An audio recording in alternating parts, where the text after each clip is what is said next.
di BCS dihadang ratusan warga. Dihadang ratusan warga.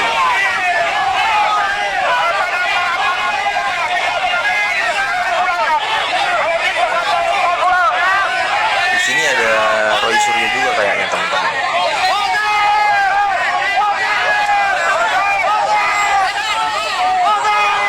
Dia sambil bawa baleho, jangan rampas tanah kami. Ibu saya tanah di sini apa di mana? Dia nggak mau jawab. Jadi gini Pak, kita sebagai masyarakat asli di Desa Keramat Kecamatan Paku Haji, ini sangat dirugikan Pak.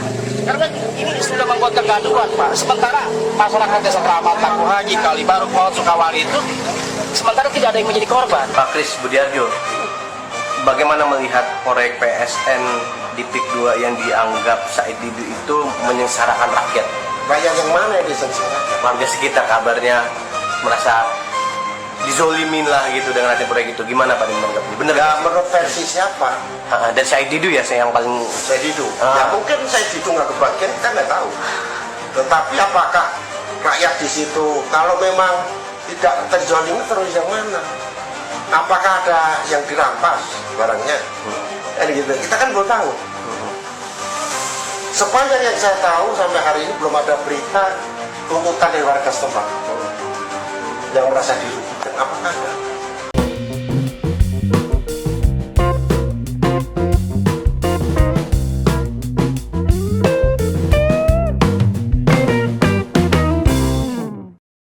Assalamualaikum warahmatullahi wabarakatuh. Shalom, Om Swastiastu, Namo Buddhaya, salam kebajikan, salam sejahtera bagi kita semua. Kembali lagi dengan saya di sini Leonardo Sirait di channel kesayangan kita ini, Sirait Media. Opini Bang Leo. Oke teman-teman, kali ini kita bisa membahas hal yang sangat memalukan dan kabar yang sangat memalukan bagi para pembenci Pak Jokowi. Utamanya Said Said Didu ya, atau Said Gaduh gitu ya, dan juga Roy Suryo. Teman-teman, dimana mereka ini kemarin ketika aksi diusir oleh warga. Waduh, ada apa kira-kira ya untuk menjawab itu? Mari kita sama-sama simak dulu video berikut ini.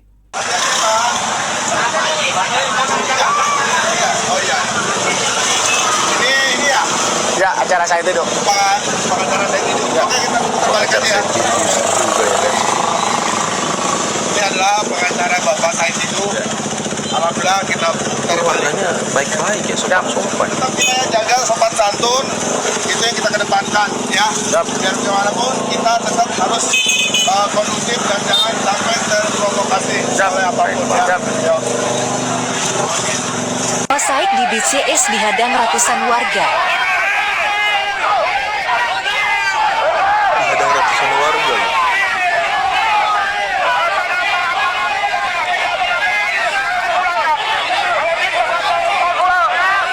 Di sini ada Roy Suryo juga kayaknya, teman-teman.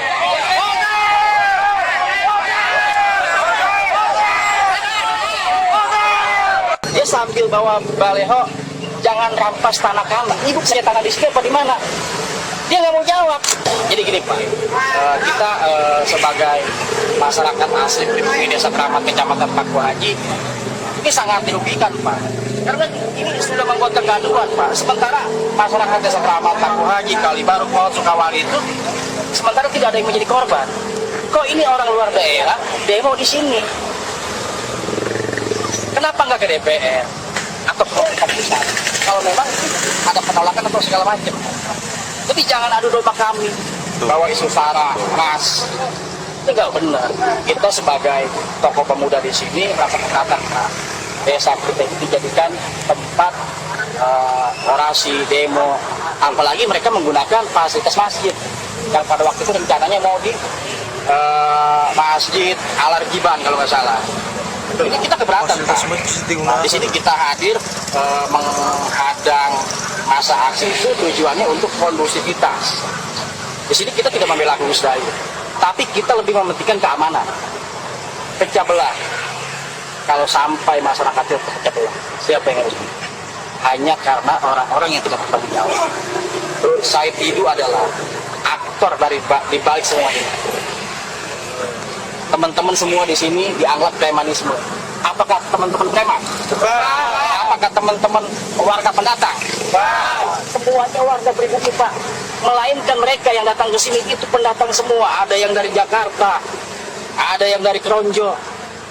Sementara objek PSN dan PIK 2 itu adanya di Desa Pohon. Di Banten ya kan. Terus yang jadi masalah itu apa? Dampak untuk mereka itu apa?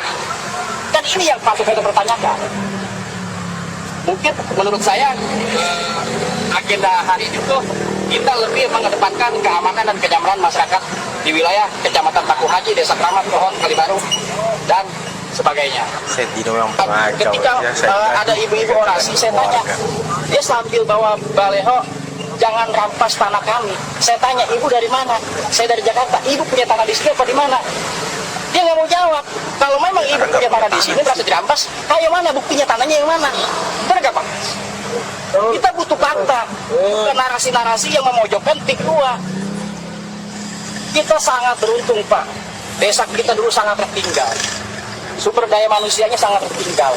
Ketika desa kita ini dimasuki investor, artinya di sini kita tercipta lapangan pekerjaan, Pak, buat masyarakat sekitar.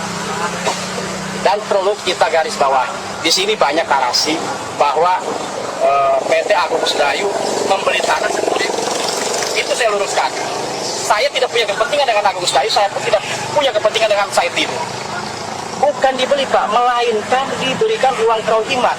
Itu pun bukan tanah milik, Pak, melainkan tanah perhutani yang dikelola oleh pihak swasta untuk dijadikan tempat wisata religius, kebun binatang, dan ada sarana olahraga dan masjid agung. Apa itu salah? Sejauh ini menurut saya pemerintah era Jokowi upayanya sangat bagus, Pak. Kenapa proyek ini dikerjakan dengan swasta? Mungkin kalau proyek ini dikerjakan oleh pemerintah, kita bisa lihatlah, Pak, oknum-oknum pejabat kita pasti akan nampak, Pak. Dengan anggaran 41 T, mungkin di bawah itu bisa ditolak, di bawah itu banyak sunat menyunat. Makanya saya lebih senang, Pak, proyek PSN ini diserahkan ke swasta. Artinya tidak ada oknum-oknum celah untuk korupsi di situ, Pak.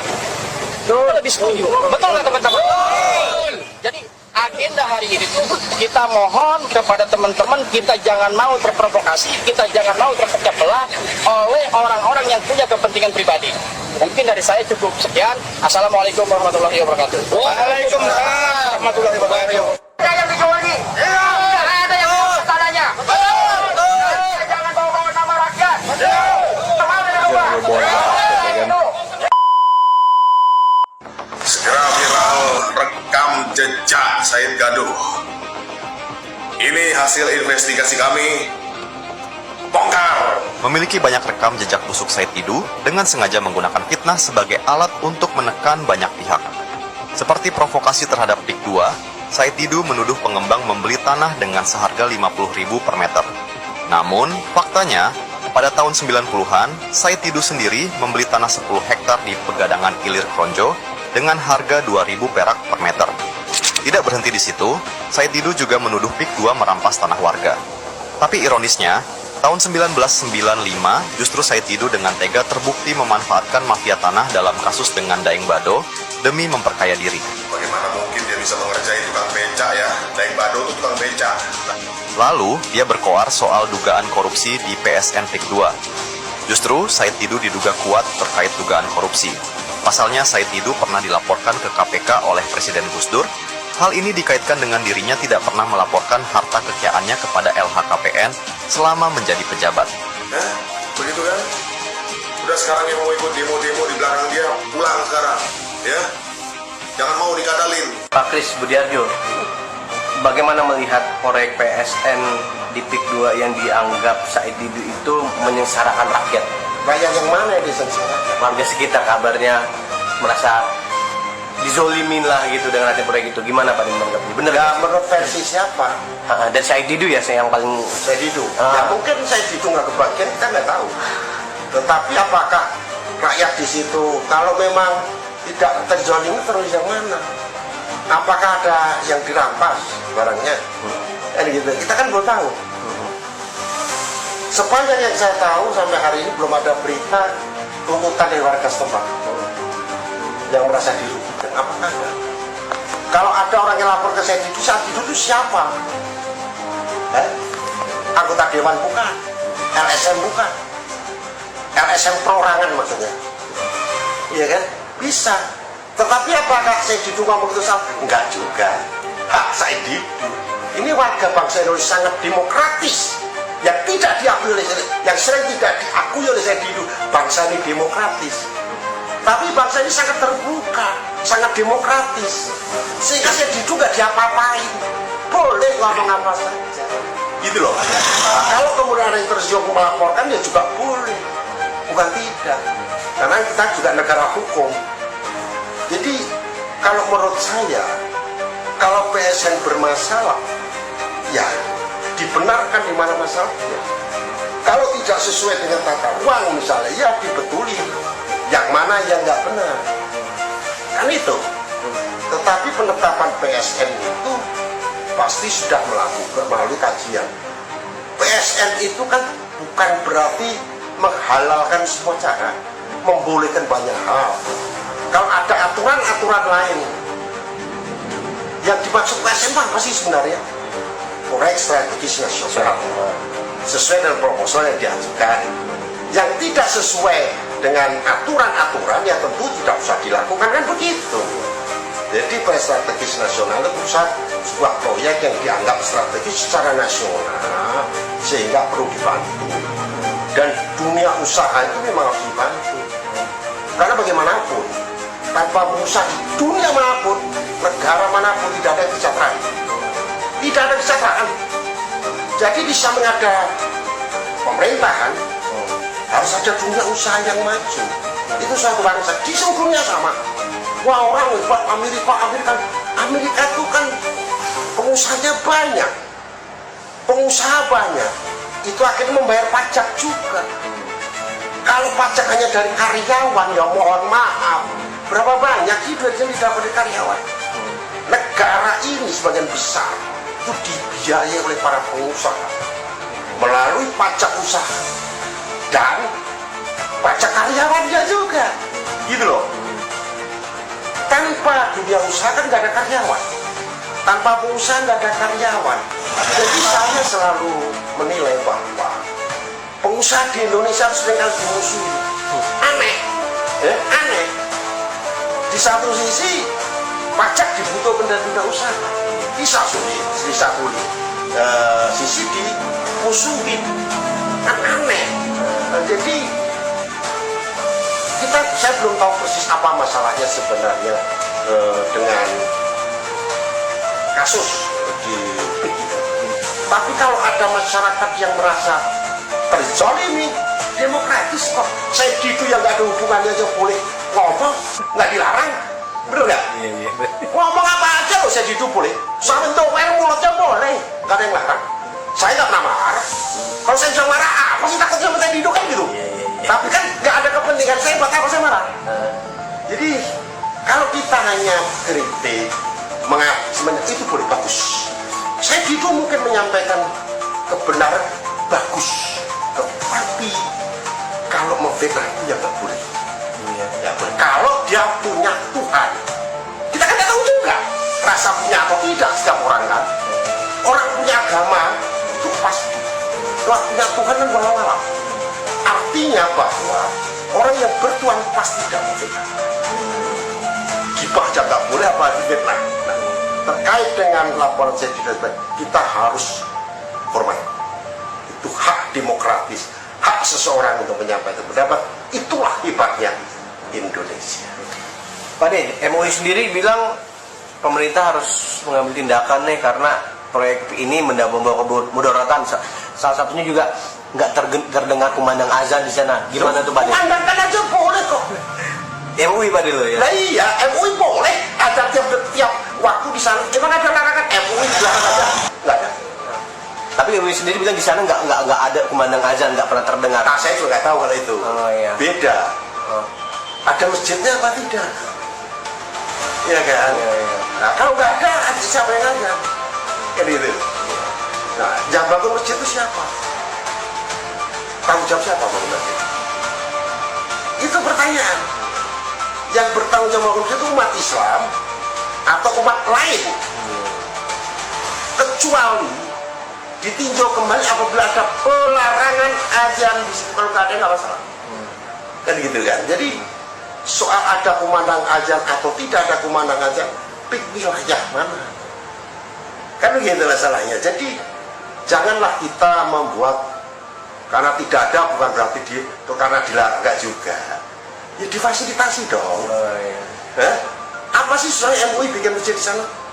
Enggak ada. Aku yakin tidak ada larangan membangun masjid di PIK. Yang bisa disampaikan itu kami menyampaikan data.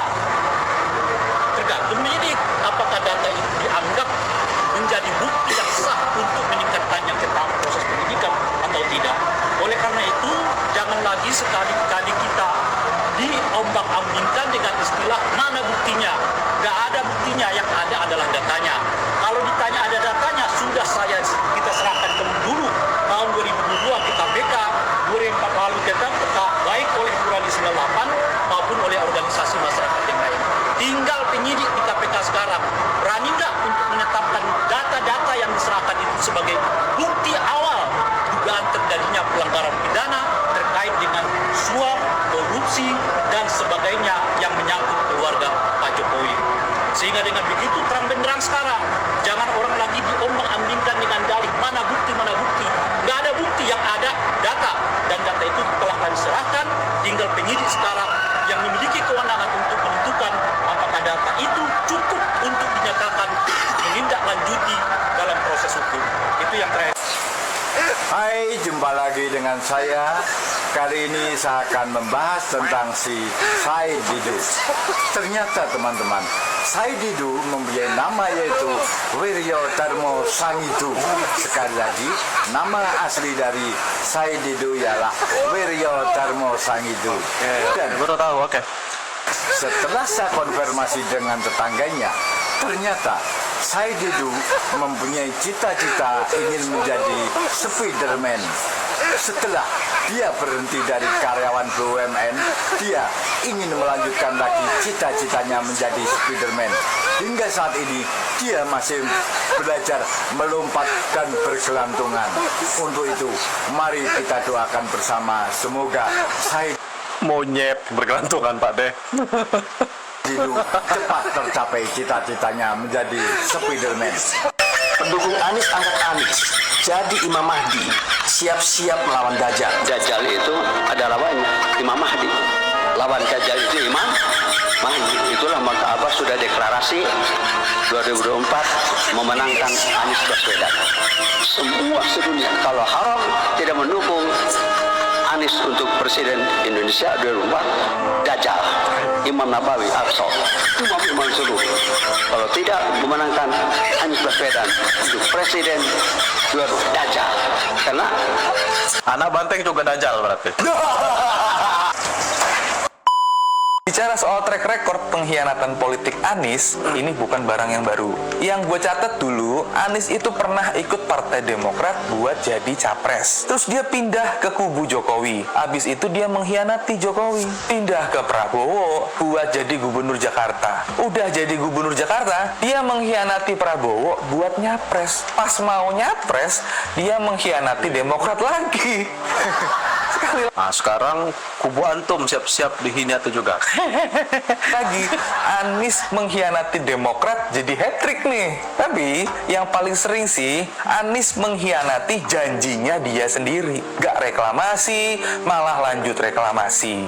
Gak mau bangun benda mati, malah dibangun juga tuh benda matinya. Dan masih banyak lagi. Tapi itulah Anies, manusia 1000 muka dengan jutaan kata yang gak berguna.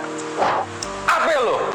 Bertahun-tahun di sana, Anies tidak ingin menginjakkan kaki lagi di Indonesia hanya karena Indonesia disebutnya miskin. Sementara Amerika negara yang maju. Anies tidak ingin tinggal di negara miskin. Bahkan ia pernah merencanakan untuk mengganti status kewarganegaraannya. Dari kasus masa lalunya ini, kita menemukan benang merahnya. Benarkah Anies Baswedan seorang sengkuni? Pertanyaan ini harus clear. Pasalnya, dugaan Anies seorang pengkhianat yang bekerja sama dengan Amerika kembali mencuat. Seperti yang kita ketahui, Amerika sangat ingin menguasai Indonesia.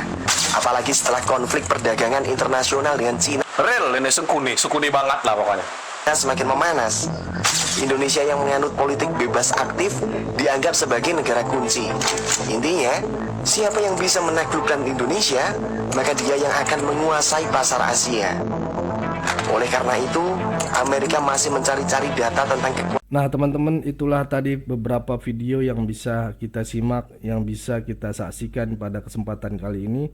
Dan menarik ya, sebagai Said Didu ya dan juga Roy Suryo diusir oleh warga karena membuat kegaduhan.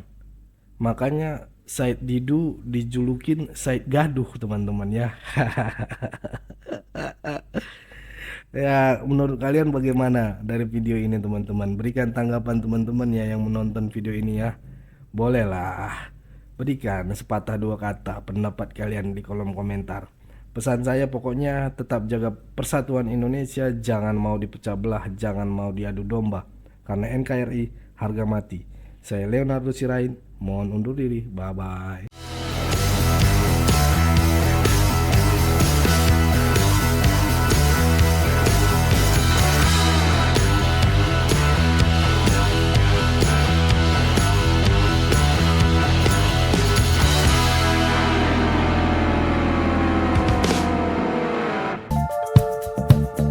Kawan-kawan yang mau mendukung Sirait Media, boleh melalui rekening ini, dan bisa melalui Kris Mobile Banking ini.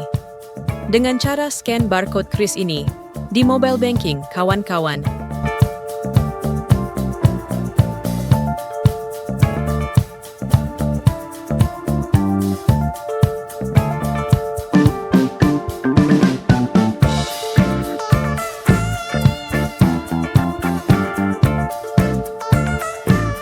Dan jangan lupa juga mendukung pelayanan di yayasan kami melalui rekening ini dan bisa melalui Kris Mobile Banking ini dengan cara scan barcode Kris ini di mobile banking kawan-kawan. Berapapun itu sangat berguna bagi pelayanan kami. Mari terus kita suarakan suara rakyat jelata dan terus berdampak bagi Indonesia. Terima kasih.